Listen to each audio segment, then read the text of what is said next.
मधुमती के दो बेटे थे, अजय और विजय। अजय की शादी प्रज्ञा से हुई थी और विजय की शादी संध्या से।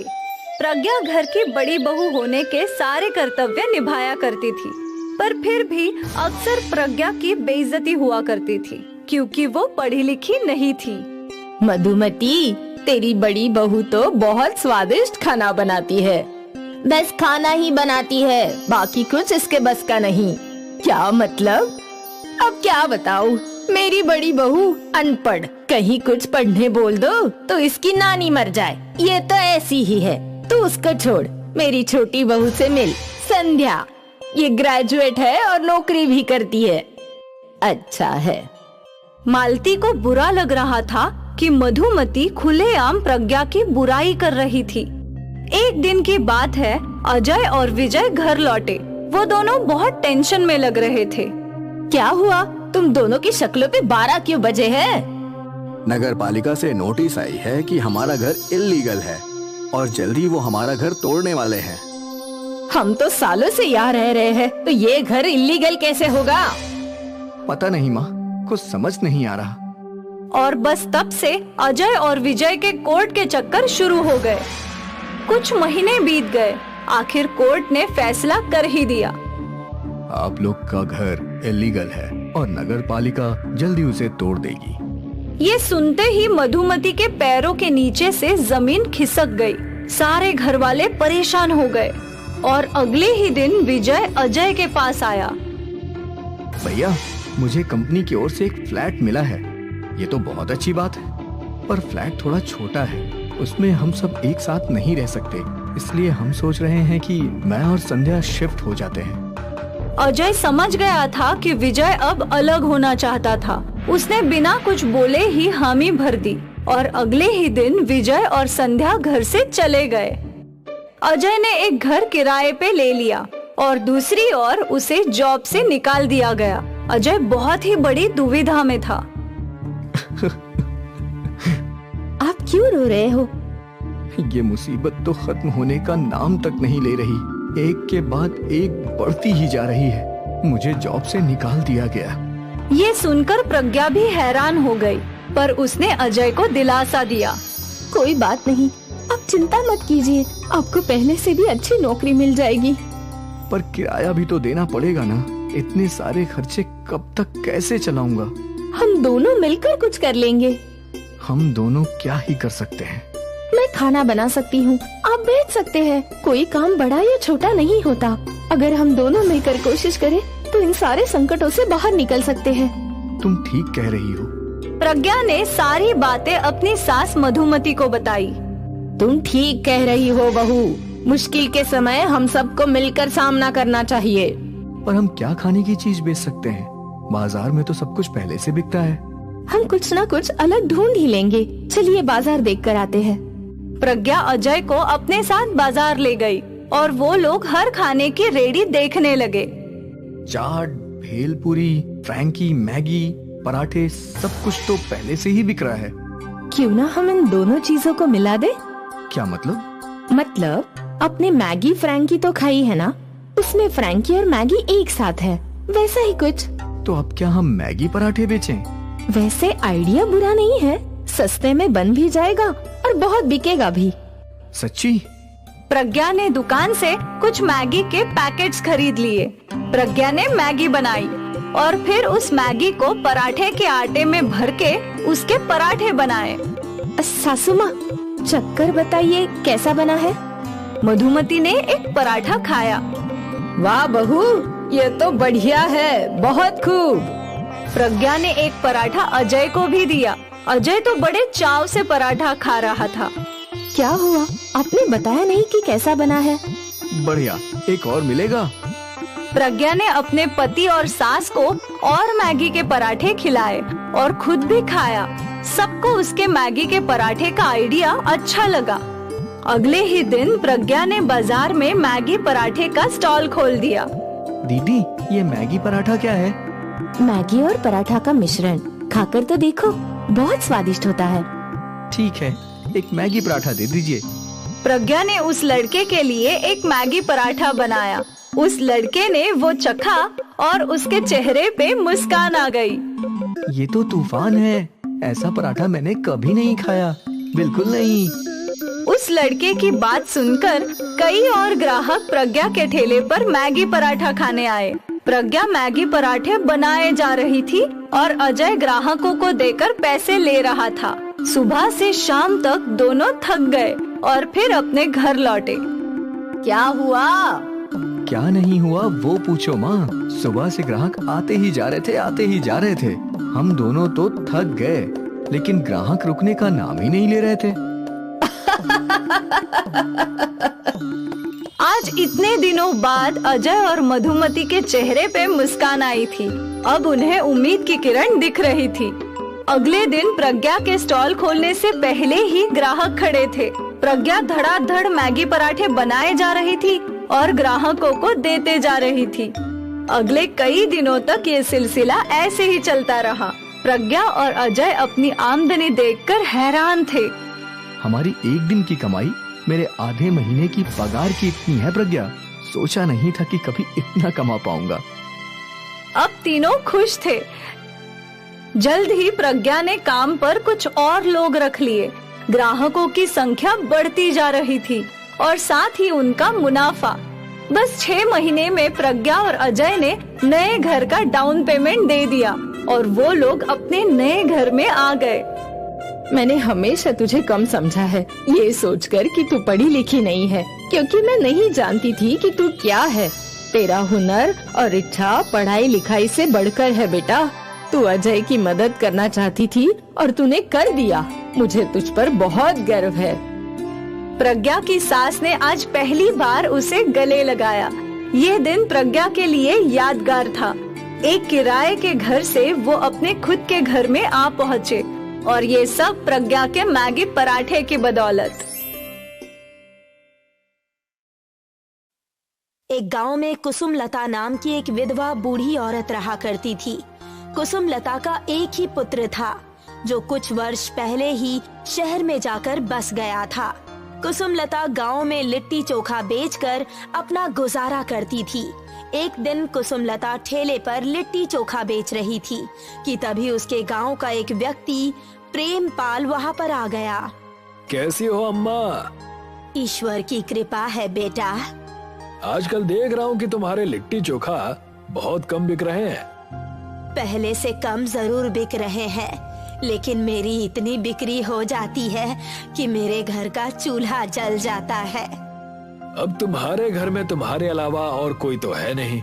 एक पुत्र था, वो भी तुम्हें छोड़कर शहर में जाकर बस गया, और इस उम्र में तुम खाते ही कितना होगी। यहाँ पर किसी काम से आए थे प्रेमपाल? देखिए अम्मा, मुझे तो आपकी लिट्टी चोखा बिल्कुल भी अच्छी नहीं लगती। उनमें स्वाद नाम की कोई चीज ही नहीं है। ये तो अपने अपने मन की बात होती है। किसी किसी को मेरे हाथ के बने हुए लिट्टी चोखा बहुत पसंद आते हैं। अम्मा, मैं आपको यहाँ पर ये बताने आया हूँ कि कल आपके ही बगल में एक और ठेला लगेगा।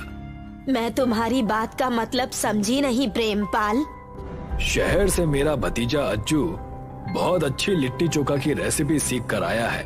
कल से वो आपके बगल में ठेला लगाकर खड़ा रहेगा। आप उसे देखकर चिल्लाना शुरू ना कर दें, इसीलिए पहले ही मैं आपको बताने आया हूँ। मैं भला उसे देखकर क्यों चिल्लाऊंगी? ईश्वर हर किसी के नसीब का देता है। मेरे नसीब में जितना लिखा होगा वो मुझे जरूर मिलेगा। कुसुमलता की बात सुनकर प्रेमपाल मुस्कुराता हुआ वहाँ से चला गया। प्रेमपाल अपने घर के दरवाजे तक पहुँचा ही था कि तभी दरवाजे पर ही गांव का मुखिया उसे मिल गया। अरे क्या बात है मुखिया जी, ऐसा क्या खास काम पड़ गया कि आज आप मेरे घर पर पधारे हैं? तुम्हारी और कुसुमलता की बात मैं काफी देर से सुन रहा था। तो आप कहना क्या चाहते हैं मुखिया जी? तुम तो जानते हो कि मैं हमेशा की तरह तुम्हारी ही साइड लूंगा। मुझे आपसे यही उम्मीद थी मुखिया जी।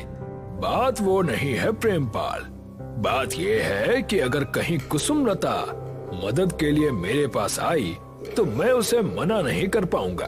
मुझे मजबूरन तुम्हारे भतीजे अज्जू को वहाँ से ठेला हटाने के लिए मना करना पड़ेगा, क्योंकि कुसुमलता पिछले 20 वर्षों से वहीं पर ठेला लगाकर खड़ी हो रही है। तो फिर मैं अभी तक समझ नहीं पा रहा हूँ कि आप किसकी साइड हैं, मेरी साइड या उस बुढ़िया की साइड। मैं तो हमेशा तुम्हारी ही साइड हूँ प्रेमपाल। बस तुमसे यहाँ सिर्फ यही कहने आया हूँ कि हमेशा की तरह चुनाव में इस बार मेरा विशेष तौर पर ध्यान रखना। चुनाव का आधा खर्च तुम्हें करना होगा। ये भी कोई पूछने की बात है? मैं आपसे वादा करता हूँ कि इस बार के मुखिया के चुनाव में आधा खर्च मैं करूँगा। मुखिया खुशी खुशी वहाँ से चला गया। अगले दिन अज्जू कुसुमलता के बगल में ठेला लगाकर खड़ा हो गया। अज्जू ने अपना ठेला बहुत अच्छी तरह से सजाया था। एक व्यक्ति अज्जू के पास आकर बोला, अरे भैया, इस ठेले में कौन सा व्यंजन रखा हुआ है? ये शहर का लिट्टी चोखा है, खाकर आपको मजा आ जाएगा। लिट्टी चोखा तो हमारे गांव की कुसुमलता भी बनाती हैं, लेकिन वो थोड़ा अलग तरह का दिखता है। ये शहर की नई रेसिपी का बना हुआ लिट्टी चोखा है। एक बार खाओगे तो बार बार यहीं पर आओगे। तो फिर जल्दी से 1 प्लेट लिट्टी चोखा बनाकर मुझे दे दो। अज्जू ने लिट्टी चोखा उस व्यक्ति को दे दिया। उस व्यक्ति को वो बहुत पसंद आया। वो लिट्टी चोखा खाकर वहाँ से जाने ही वाला था कि तभी अज्जू उस व्यक्ति से बोला, अरे बात तो सुनिए, आपने ये तो बताया ही नहीं कि लिट्टी चोखा आपको लगी कैसी? बहुत स्वादिष्ट, मजा आ गया। तो फिर गांव में जाकर मेरी तारीफ कीजिएगा और कहिएगा कि गांव के सभी लोग मेरे पास ही लिट्टी चोखा खाने आए, ना कि इस बूढ़ी औरत के पास। अज्जू की बात सुनकर वो व्यक्ति मुस्कुराता हुआ वहाँ से चला गया। कुसुमलता ने अज्जू की ओर देखकर कहा, ये गलत बात है बेटा, तुम लिट्टी चोखा अच्छा बना रहे हो, इसमें कोई शक नहीं है, लेकिन तुम्हें मेरे लिट्टी चोखे को बुरा कहने का कोई अधिकार नहीं। मैं जानता था कि तुम जरूर मुझसे लड़ाई करोगी। प्रेमपाल चाचा ने मुझे सब कुछ बता दिया था। मैं तुमसे झगड़ा नहीं कर रही, तुम सारे गांव में अपने लिट्टी चोखे की तारीफ कर रहे हो और मेरी बुराई कर रहे हो। मैं तो ऐसे ही आपकी और आपकी लिट्टी चोखा की बुराई करूंगा। आपको जो करना है कर लीजिए। उस दिन के बाद कोई भी अगर गलती से कुसुमलता के ठेले पर आ जाता तो अज्जू उसे अपने हाथ का बनाया हुआ मुफ्त में लिट्टी चोखा खिलाता। उस व्यक्ति को अज्जू के हाथ का बना हुआ लिट्टी चोखा बहुत पसंद आता। धीरे धीरे करके अज्जू ने कुसुमलता के सारे ग्राहक तोड़ दिए। कुसुमलता मजबूरी में गांव के मुखिया के पास चली गई। क्या बात है कुसुमलता जी, आज आपको गांव के मुखिया की याद कैसे आ गई? आप तो ऐसे बोल रहे हैं मुखिया जी जैसे कि आप कुछ जानते ही नहीं। अरे ये छोटा सा गांव है, अगर किसी को छींक भी आती है तो पूरे गांव को पता लग जाता है। मुझे पता है कि तुम जरूर प्रेमपाल के भतीजे अज्जू की शिकायत लेकर आई होगी, लेकिन जिस पेड़ के नीचे तुम ठेला लगाकर खड़ी रहती हो वो जगह तुम्हारी नहीं है, गांव की है, और वहाँ पर हर किसी को ठेला लगाने का अधिकार है। आप मुझे गलत समझ रहे हैं मुखिया जी। मुझे अज्जू के ठेला लगाने से कोई ऐतराज नहीं है, लेकिन जिस तरह से वो मेरे ग्राहक तोड़ रहा है और मेरे बनाए हुए लिट्टी चोखे की सब जगह बुराई कर रहा है, बस वो गलत है। तो तुम्हारा मुंह किसने रोका है कुसुमलता? तुम भी उसके लिट्टी चोखा की बुराई करो। अगर वो मुफ्त में ग्राहक को लिट्टी चोखा खिलाता है तो तुम भी खिलाओ। बस तुम्हारी और उसकी लड़ाई यहाँ तक नहीं आनी चाहिए। अब तुम जा सकती हो। कुसुमलता निराश होकर वहाँ से चली गई। कुसुमलता बहुत अच्छा लिट्टी चोखा बनाती थी, मगर अब गांव का कोई भी व्यक्ति उसके लिट्टी चोखा की ओर देखता तक नहीं था। एक दिन की बात है, एक 10 वर्षीय बच्ची जो कि बहुत ही गंदे कपड़े पहनी हुई थी, अज्जू के ठेले के पास आकर खड़ी हो गई। मुझे बहुत तेज भूख लगी है। तुम्हारे गंदे कपड़े देखकर तो मुझे ऐसा लग रहा है कि तुम्हारे पास खाने के पैसे भी नहीं होंगे। आपने बिल्कुल सही कहा, मेरे पास पैसे नहीं है, मुझे कुछ खाने को दे दीजिए ना। अरे अगर भीख मांगनी है ना तो जाकर गांव में मांग, मेरे ठेले के सामने खड़े होकर मत मांग। भाग यहाँ से, वैसे भी धंधे का टाइम है। वो छोटी बच्ची निराश होकर कुसुमलता के ठेले के पास आकर खड़ी हो गई। क्या बात है बेटी? मुझे बहुत जोरों से भूख लगी है। तुम्हारा नाम क्या है? मेरा नाम राधा है। कुसुमलता ने एक प्लेट लिट्टी चोखा राधा को दे दी। राधा कुछ ही देर में वो सारे खा गई। और खाओगी क्या बेटी? हाँ, ये तो बहुत स्वादिष्ट है। कुसुमलता ने मुस्कुराते हुए एक प्लेट और राधा को पकड़ा दी। राधा वो दूसरा प्लेट लिट्टी चोखा खाते हुए मुस्कुराती हुई बोली, आप तो बहुत अच्छा लिट्टी चोखा बनाती हो। हाँ, लेकिन मेरे हाथ का बना हुआ लिट्टी चोखा अब गांव का कोई व्यक्ति नहीं खाता। अगर आप लिट्टी चोखा में मैगी भी मिला दे तो आपकी मैगी लिट्टी चोखा का कोई जवाब नहीं होगा। जो कोई भी खाएगा ना, वो फिर कभी स्वाद को भूल नहीं पाएगा। अरे बिटिया, मैं गांव की अनपढ़, हमारे जमाने में तो लोग मैगी को जानते तक नहीं थे। मैं कैसे बना सकती हूँ? आप चिंता मत कीजिए, मैं कल सुबह 5 बजे आपके घर आऊंगी। मैं आपको सारी प्रक्रिया समझाकर चली जाऊंगी।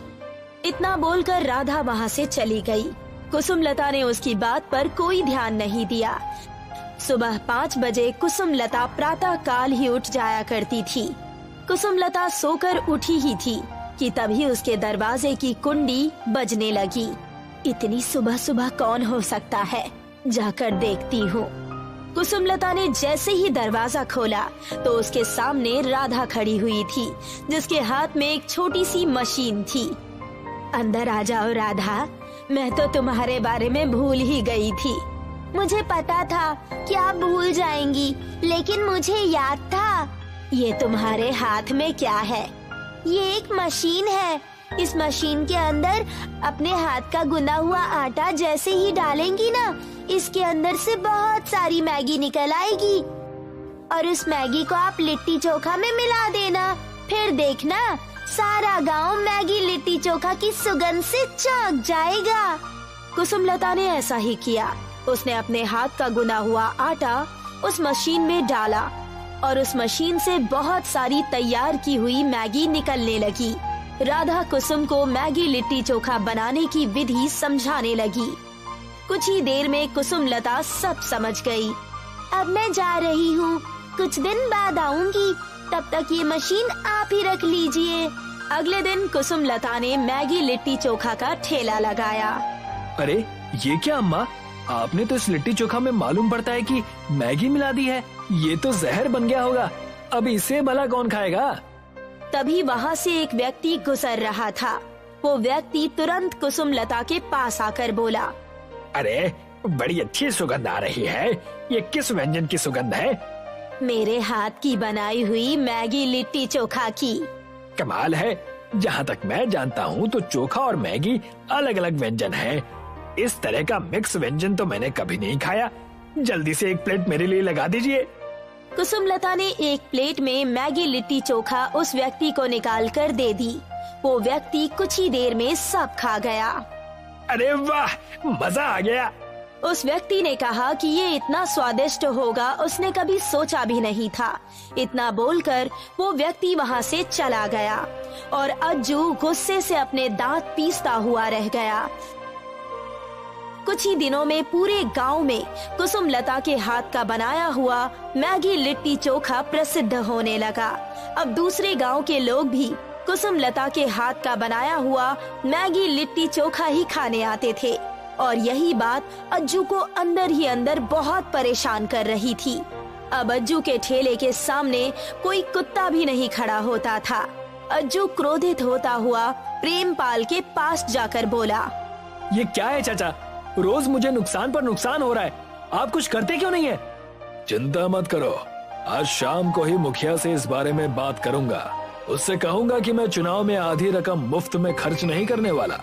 अगर मैं आधी रकम खर्च कर रहा हूँ तो बदले में मुखिया को भी मेरा साथ देना होगा। प्रेमपाल शाम के समय मुखिया के पास चला गया। मेरी आंखों के सामने से कुछ भी छुपा नहीं है प्रेमपाल। कुसुमलता की बनाई हुई मैगी लिट्टी चोखा अब दूर दूर तक गांव में प्रसिद्ध हो चुकी है। उसकी सफलता से अब मुझे भी जलन हो रही है। ठीक है, मैं कुछ न कुछ करता हूँ। अगले दिन मुखिया कुसुमलता के ठेले के पास आकर बोला, कुसुमलता जी, तुम्हें अपने इस ठेले को कहीं और लगाना होगा। लेकिन ऐसा क्यों? क्योंकि इस जगह को प्रेमपाल ने खरीद लिया है। अब ये उसकी संपत्ति में आती है। कुसुमलता मुस्कुराती हुई मुखिया की ओर देखकर बोली, मुझे अब ठेला लगाने की कोई आवश्यकता भी नहीं है मुखिया जी, क्योंकि मैंने गांव की दुकान खरीद ली है। अब मैं दुकान में मैगी लिट्टी चोखा बनाकर बेचा करूंगी। कुछ ही दिनों बाद कुसुमलता ने गांव में ही बहुत अच्छी दुकान तैयार करवा ली और उसने अपना घर भी बहुत अच्छा बनवा लिया था।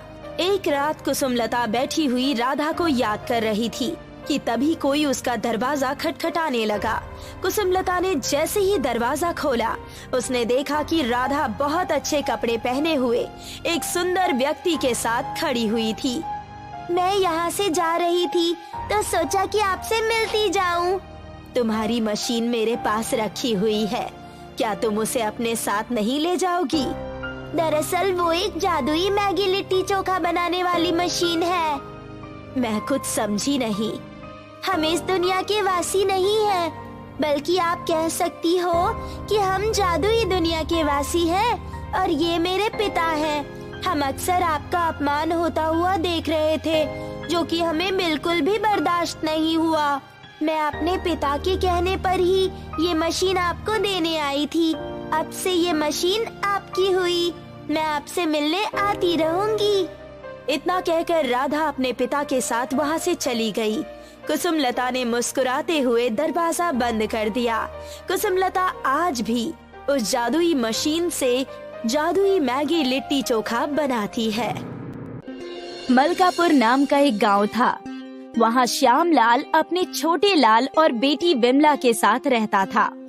घर में माँ न होने की वजह से घर की देखभाल भाई बहन बखूबी करते। दोनों भाई बहन रेडी पर मैगी छोले कुलचा बेचने का काम किया करते थे। पूरे शहर में सबसे अच्छा व्यापार उनका ही था। बस समस्या ये थी कि विमला का पति उनका व्यापार हथियाना चाहता था और इसी बात से छोटे लाल और केशव में हमेशा ही अनबन हुआ करती थी। बिमला, ओ बिमला, मैं कब से कह रहा हूँ हम भी अपनी दुकान खोल लेते हैं। कब तक तुम अपने परिवार की दुकान में गधा मजदूरी करती रहोगी? आपको तो सिर्फ पैसा ही दिखता है, ये नहीं कि हमारे व्यापार में मदद करे। सुबह हुई नहीं कि आपका हर चीज में पनौती लगाना शुरू। विमला के डांटते ही केशव वहाँ से चला जाता है, लेकिन उसी समय छोटे लाल ने सारी बातें सुन ली और विमला से कहने लगा, दीदी, अगर जीजा जी चाहते हैं कि आप अपना व्यापार खोल लें, तो आपको वो खोल लेना चाहिए। आप क्यों हर दिन उनके ताने सुनती हैं? व्यापार तो व्यापार होता है, चाहे आप करें या मैं। तुम भी इनकी बातें सुनकर नाराज हो जाते हो। मैं समझती हूँ कि तुम्हें बुरा लगता है, लेकिन मैं अपने परिवार का साथ छोड़कर कहीं नहीं जाने वाली। मैगी छोले कुलचा इतना प्रसिद्ध था कि उनकी दुकान हमेशा ही भरी रहती और इस बात की खबर केशव को थी। वो चाहता था कि अपना व्यापार खोलकर विमला की मदद से धनवान हो जाए। आ गई तुम। कैसा व्यापार गया आज का? हमेशा की तरह अच्छा ही गया होगा। मैं अभी भी कह रहा हूँ तुमसे। मैंने तुम्हें 1000 बार समझाया है, मुझसे बेफिजूल की बातें मत किया करो। थक हार कर मैगी छोले कुलचा दिन भर बेचती हूँ और तुम मुझे अपने मन का पाप मत सुनाओ। विमला के कड़क व्यवहार की वजह से केशव शांत हो गया और मन ही मन सोचने लगा, इन भाई बहन को अलग करना होगा, तभी कोई बात बनेगी।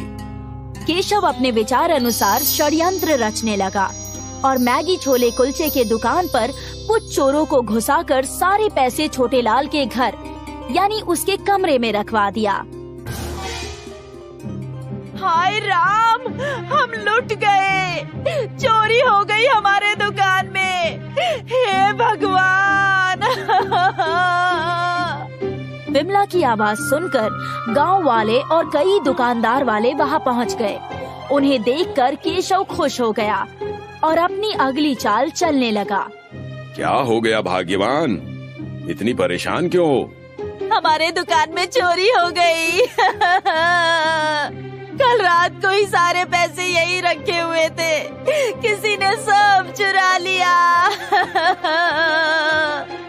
ये सब कैसे हो गया? मैंने रात को ही सारे पैसे आपके सामने संभाल के रखे थे। बहुत नुकसान हो गया। अब हम क्या करेंगे, कहाँ जाएंगे, फिर से कैसे व्यापार खड़ा करेंगे? हमारे साल भर की मेहनत थी वो। मौके का फायदा उठाकर केशव ने कहा, मैंने छोटे लाल को कुछ पैसे घर ले जाते हुए देखा था, शायद उसने ही घर रखे हो। मुझ पर इल्जाम मत लगाओ, मैं अपनी दुकान से चोरी क्यों करूंगा? चाहो तो मेरे कमरे की तलाशी ले लो। जब किसी की नीयत खराब हो जाती है तो उसका कोई भरोसा नहीं होता। केशव के इल्जाम से छोटे लाल क्रोध में आकर सबको अपने घर की तलाशी लेने के लिए कहता है और वहाँ जाते ही छोटे लाल चौंक जाता है। छोटे लाल देखता है कि सारे पैसे उसके घर में ही हैं। पैसों को देखकर उसकी बोलती बंद हो जाती है और उसी समय केशव बोलता है, देखा, मैंने कहा था ना, घर का भेदी ही लंका दहन करता है। लेकिन मैंने कोई चोरी नहीं की है, ये सरासर बेईमानी है। बस छोटे बस, तुझे जो करना था तूने कर दिया, अब कोई रिश्ता नहीं रखना मुझे तुझसे। विमला और केशव वहाँ से चले जाते हैं। मुझे तो यकीन ही नहीं हो रहा है, छोटू ऐसा कैसे कर सकता है? हम अपना मैगी छोले कुलचे का व्यापार शुरू कर देंगे और वो भी बिना किसी के मदद के। मैं तो पहले से ही कह रहा था तुम्हें कि ऐसा करो, लेकिन तुम हो कि सुनती ही नहीं हो। अगले ही दिन से केशव और विमला ने अपने मैगी छोले कुलचे का गाड़ी लगाना शुरू किया। उस दिन छोटे लाल ने अपना दुकान नहीं खोला। केशव और विमला की खूब बिक्री हुई। मैं भी हार नहीं मानने वाला, मैं कल से मैगी छोले कुलचे की दुकान शुरू कर दूंगा। अगले दिन छोटे लाल ने अपनी दुकान खोल दी। छोटे लाल की पुश्तैनी दुकान होने की वजह से उस दिन सिर्फ उसी की बिक्री हुई। दूसरी तरफ विमला और केशव का व्यापार कुछ खास नहीं हुआ। छोटे लाल की दुकान अब भी हमसे ज्यादा चल रही है, इसका कुछ तो करना पड़ेगा हमें। अरे तो क्या गायब कर दोगे उसे? आप तो उसके पीछे ही पड़ गए हो। पता नहीं उसने आपका क्या बिगाड़ा है। कुछ दिन ऐसे ही बीत गए और छोटे लाल के व्यवहार की वजह से उसके मैगी छोले कुलचे बहुत बिकते थे। केशव ने छोटे लाल को मार डालने की साजिश रची। उसने टैक्सी ड्राइवर को कुछ पैसे दिए और उसे कहा कि सुबह जब छोटे लाल दुकान खोलने के लिए आएगा तब उसे अपनी टैक्सी से उड़ा देना। काम हो जाएगा, बाकी के पैसे काम होने पर दे देना। दूसरे दिन जब छोटे लाल दुकान खोलने जा रहा होता है, टैक्सी ड्राइवर उसी वक्त अपनी गाड़ी तेज रफ्तार से चलाकर उसकी तरफ आता है और उसे जान से मारने ही वाला होता है कि तभी रोड पर विमला आ जाती है। विमला को खतरे में देखकर छोटे लाल कूदकर उसकी जान बचा लेता है। छोटे लाल उस टैक्सी ड्राइवर को पकड़ लेता है और उससे पूछताछ करने लगता है। ये सब तूने जानबूझकर किया ना? मुझे मारो मत, मुझे पैसे तुम्हारे जीजा ने तुम्हें मारने के लिए दिए थे। गलती से तुम्हारी दीदी बीच में आ गई, मुझे जाने दो। सारी सच्चाई उनके सामने आ जाती है और केशव की चोरी पकड़ी जाती है। विमला केशव को अपने घर से निकाल देती है और अपने भाई छोटे लाल के साथ फिर से मैगी छोले कुलचे बेचने का व्यापार शुरू कर देती है। हमेशा की तरह उनका व्यापार बहुत अच्छा चलने लगता है और दोनों भाई बहन अपने पिता श्यामलाल के घर खुशी खुशी रहने लगते हैं।